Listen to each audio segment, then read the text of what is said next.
Doctor APJ Abdul Kalam.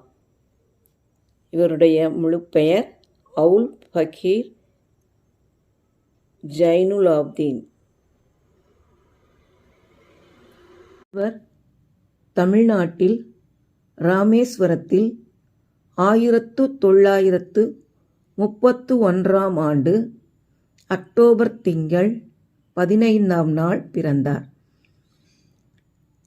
மேகாலயாவில் உள்ள ஷில்லாங்கில் 2015 ஜூலை மாதம் 27ஆம் நாள் நம்மை விட்டு பிரிந்தார். அப்துல் கலாமின் கல்வி. ராமேஸ்வரத்தில் ஆரம்ப கல்வி பயின்றார். திருச்சியில் உள்ள புனித ஜோசப் கல்லூரியில் இயற்பியல் பட்டம் பெற்றார்.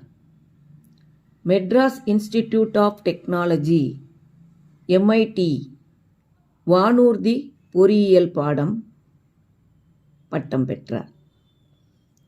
அடுத்து தொழில். பாதுகாப்பு ஆராய்ச்சி மற்றும் வளர்ச்சி அமைப்பு, அதாவது DRDO, இதுலையும் இஸ்ரோ, நம்ம எல்லாருக்கும் தெரிஞ்சது, இந்திய விண்வெளி ஆராய்ச்சி அமைப்பு, இந்த இரண்டிலையும் தொழில் புரிந்தார். அக்னி மற்றும் பிருத்வி ஏவுகணைகளின் வளர்ச்சியில் இவருடைய பங்கு மகத்துவமானது.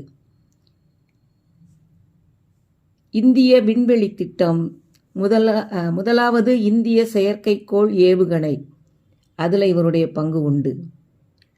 பிருத்வி, அக்னி ஏவுகணைகளின் வெற்றிகரமான சோதனைகளில் இவர் பங்கு இருந்தது.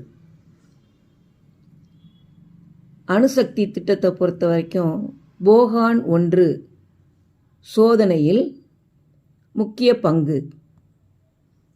குடியரசுத் தலைவராக இவரோட பொறுப்பு எப்படி இருந்ததுன்னு பார்த்தீங்கன்னா, 11வது குடியரசுத் தலைவராக பொறுப்பேற்றார். இளைஞர்களுக்கான கல்வி மற்றும் தொழில்நுட்ப முன்னேற்றத்தை ஊக்குவித்தார். புத்தகங்கள் புகழ்பெற்றவை அவை அப்படின்னு பார்த்தீங்கன்னா, இந்தியா 2020, ஒரு விஞ்ஞான சக்தியாக இந்தியா 2020.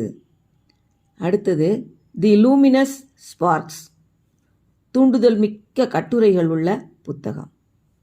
இயங்கும் சுடர்கள், அவருடைய சுயசரிதை.